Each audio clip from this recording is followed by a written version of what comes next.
Hey family, Chauncey Fam here, Family Realty Group and eXp Realty, and I'm back with another vlog, y'all.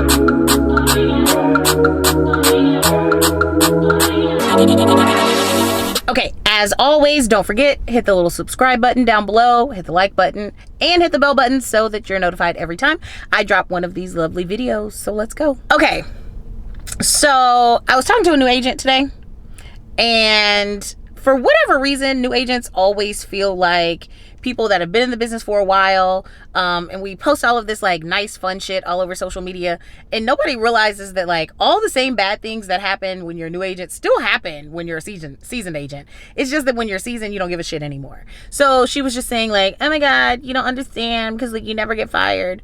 Bullshit. Yes, I get fired all the time. So that's what this vlog is going to be about. I want to tell you guys about a couple of different times that I got fired. It happens. You got to get over it. It's not about the getting fired that happens or that matters. It's about how you react to it that matters the most. So let's talk a couple of little times, just a little story time here about when Chauncey's been fired. So this one in particular that really kind of chafed my ass was this for sale by owner. So I had an assistant at the time that was calling out to for sale by owners. She was booking appointments for me to go out, sit with people that were listing their home for sale by owner. And I was, going into the appointments, I was doing a listing presentation and getting listings from it. So this one in particular, this guy had his house way overpriced. It was a very nice house, immaculate. He was former military, so the house was, and he was a single guy. The house was, when I tell you guys, like you could eat off the floor, like it was so clean. And such a pretty nice house. So, but it was overpriced nonetheless, because he was in a financial situation where he needed that certain amount of money. I went in, he really liked me. We hit it off really well, but there were a couple of things that were a little bit off during our conversation that I should have listened to that little, like the little voice in my head that was like, you shouldn't take this listing because this man ain't quite right. But I went on, did it anyway, because as realtors, that's what we do. We whore ourselves out for business. And so I took this man's listing. I argued with him a little bit on the price. He insisted on being at this particular price. I said, you know what? I'll do it. But then when, the feedback comes back that it's too high, let's go on and drop the price. If you agree to that in writing, then we can go on and move forward. So that was kind of how the whole relationship and everything started. Got it listed, got it on the market. Boom. Right away, I got an offer. But I got an offer at around the price point that I told him that he should have listed at. So I want to say he had it listed at $270,000, and I told him he should have been around $259,000. So he was about $10,000 high. And the offer that we got was $263,000. But I negotiated on his behalf on that offer, and I got the buyer to pay all of the closing costs. So he wasn't paying title fees, which, would have been about $2,500. He wasn't paying for home warranty. He wasn't paying for a new survey since he didn't have one. He wasn't paying for the HOA transfer fee. So like ultimately for him to close, it would have costed, probably around $4,000 to $5,000. I got them to cover all of that. So while the number, the 263 was lower than the 270 that he wanted, it really wasn't all that much lower because ultimately they were paying a lot of the closing costs. And that's something that a lot of new realtors and a lot of sellers don't realize. Guys, that number that you list the house at doesn't really matter. I mean, it matters, right? But there are a lot of other numbers in the equation that matter when you close on a house in terms of your closing costs and all of these things. What you really want to pay attention to is the net, right? So that's your net proceeds on a house. So I'm going to, for easy math, let's just say you have a house and you're selling it for $100,000. When you sell it, you've got to pay prepaid taxes. So if you sell that house in June, you got to pay what the taxes would have been on that house from January to June. You've got to typically pay the title insurance fees for the buyer. Oftentimes buyers ask for a home warranty, which costs $500 to $600. If you don't have a survey on the property, oftentimes buyers ask for you to pay for a survey. If you live in an HOA, your HOA is typically going to charge some sort of fee that it's a bogus fee, but nonetheless, they charge anywhere from $300 up to, I've seen $1,200 for an HOA transfer fee, where they put together a package of all of the documentation, the bylaws, all of this stuff to transfer the property over to the new owner. All of that stuff adds up. And that comes off of your proceeds. So if you're selling a house for $100,000, you got to pay your realtor. You got to pay, the realtor fees come out. You got to pay all of those closing costs. And then typically if you have a mortgage on the house, then that has to be paid off as well. And then what's left over after all of those have been paid off, that's called your net proceeds. That's the number that matters, not necessarily the number that you sold it at, because I have sold houses or accepted offers on houses from buyers that was actually a lower sale price, but because they paid all of the closing costs, my net proceeds was more. And that's what I was trying to explain to this guy is, look, while yes, the number is $263,000, the buyer is actually paying about $5,000 that would have ordinarily come out of your pocket at $270,000, the way that a traditional offer would have looked. So really, we're only about $2,000 off from what you would have gotten at a $270,000 offer that, would have had you paying for title and all of those things, which is pretty standard. He wasn't in a multiple offer situation. So, I mean, it's not like people are typically, going to take that stuff off. So nonetheless, I couldn't convince him of this. I'm like, look, dude, here's your net sheet. These are your net proceeds. This is what you're going to walk away with. It was literally, guys, like $1,800 less than what he wanted to walk away with. And he threw the biggest hissy fit. Nope, it's not going to work. I'm not taking this.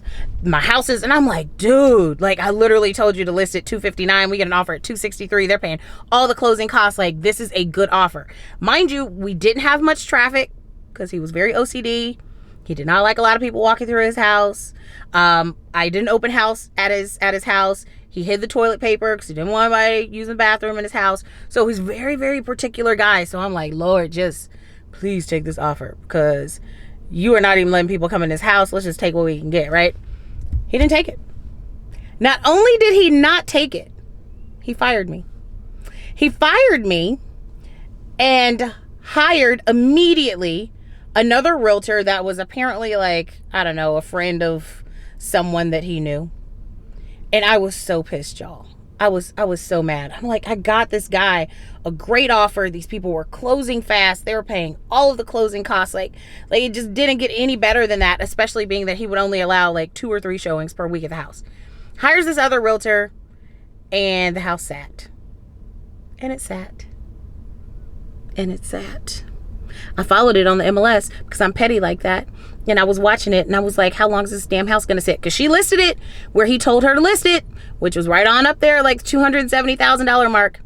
Guys, I watched that house sit for over 60 days. And guess what it freaking sold for? $255,000. $255,000.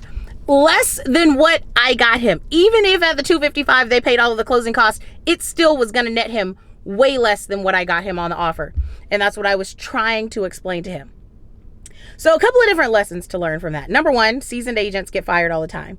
We get fired so often that we just block it out of our minds. It's just shit that happens, right? You just bounce back from it. It happens. But another lesson to kind of learn from that, number two, is if you go to listing appointments and you feel like you should walk away from a listing, you probably should. Like there is a voice, an inner voice that you know when you're at these listing appointments that if these sellers have unrealistic expectations of you or something's just not vibing, it's a little bit off, like don't be scared to say, I don't think that this is a good fit and walk, because I am telling you guys from experience that it can get really bad if you take on listings that you shouldn't. Number three, explaining these numbers to your sellers up front can be so important, but most of the time they still don't understand. So finding a good way to simplify the fact that net proceeds is really what matters at the end of the day. So looking at the big picture of the offer, the type of financing, whether it's cash or whether it's finance, how much money down is the buyer going to be putting, what are the different terms of the offer, how long is the due diligence period, is there an appraisal contingency, are they paying their own closing costs, because all of those things matter just as much as the sell price.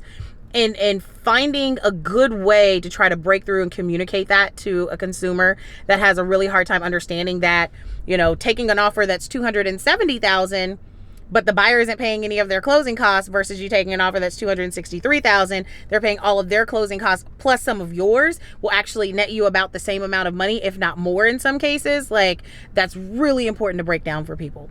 And I don't know, I think I did a good job at it. I just really should not have probably taken that listing to begin with, but karma's a bitch because he ended up selling that house for less than what I got him. So things happen. So yeah, so that's my little story time. A time that I got fired. I can tell you another time that I got fired. So yeah, I guess this is a double story time for you guys because I'm just sitting outside right now of my son's taekwondo. So I was like, I'm gonna crank out a vlog, okay? And got a new car, and we have the nice little panoramic sunroof, so the lighting is decent. So let's just do it. Oh my god. Okay, so another time that I got fired. Listed a house, got an offer very quickly on it. And the offer was what my guy wanted, but the people that were buying the house were moving here from a different state, and they were living in a hotel, and they had been living in that hotel for a while. And against my advice, because he was in such dire straits to get this house sold, they had asked if they could move into the house early before we closed. It was like a 3-week closing. So from the time we accepted their offer to the time we were supposed to close, it was only 3 weeks. And they were like, look, you know, we're tired of staying in a hotel. We're spending a lot of money on the hotel. How about we just, you know, go in and move into the house? You just let us live there since it's vacant, and then we'll close and we'll already have been moved in and settled in. I told him, do not ever do that. Like guys, don't ever let somebody move into your house, because at that point they become a tenant. They have tenant rights, and sometimes it can be very, very difficult to get people out of your house once you have let them in. Like, sometimes it's hard to get family out, let alone strangers that think they buy in your house. Okay. So I told him, don't do that. He did it anyway. He took it. Nonetheless, we get to the week that we're supposed to close. We're supposed to close on a Thursday. I get a call on Monday from the lender, or no, from the buyer's agent on this house, saying we can't close. What had happened, my stomach dropped, by the way. These people living in this damn house, they moved in all their stuff out of the hotel, like, they're chilling. They can't close on the house because they were moving here from a different state, and they had gotten the clear to close on their loan, and the wife took that as, oh, okay, so we're clear to close, so I can go on and quit my job in California. So she quit her job, and when the lender called to do a verification of her employment, they were like, yeah, she doesn't work here anymore. She quit last week. And because they couldn't count her income anymore, they lost the loan. They literally could not close on the house. So also, you know, there's a part of the contract whenever there's financing involved that gives the buyers a certain amount of days to get their financing like fully secured. And if they can't get their financing fully secured within that amount of time, then, and the lender gives them a loan denial, then they can get their earnest money back, which is fair, right? Like, I'm putting in this offer on your house, but it is contingent on this loan, and I have 14 days or 21 days to make sure that this loan goes through. And if it doesn't, then I get my money back. It just so happened to be that was like the 14th day or the 15th day, however many days was on that third party financing addendum, that we got that denial from their lender. So not only could they not close on the house, and it was the week of closing, my seller had skipped his mortgage payment, also against what I told him to do. They were living in his house, also against my advice. He then had to give them back their $3,600 earnest deposit, which he didn't have because he was in dire straits. So I got fired. Fired me. He fired me, and it wasn't even my fault.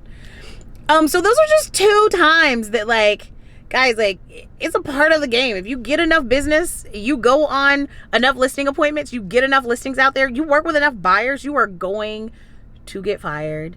The good news, actually, out of that last deal, though, where the people had moved in, the owner was actually a general contractor. He started working with me on my flips, and the buyer's agent, she and I built such a good relationship. She actually joined my brokerage, because that was back when I had my own brokerage. She left her brokerage and joined me because, like, we worked so well together. So good relationships came out of it.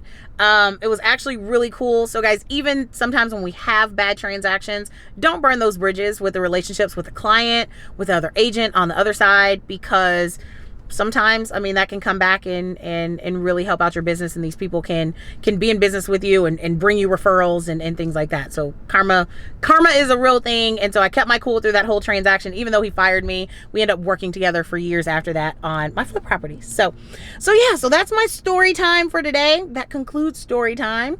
If you guys like what you hear, you like the vibes, you want to work with me, get coach, trained, mentored, or even you just want to pick my brain about some things that I've done in the business, I am an open book. So down below in the description, feel free to hit that button that says pick Chauncey's brain, get on my schedule, and we can have a chat about whatever you'd like, anything or nothing at all. So until next time, peace, love, and go sell some shit. Bye, guys.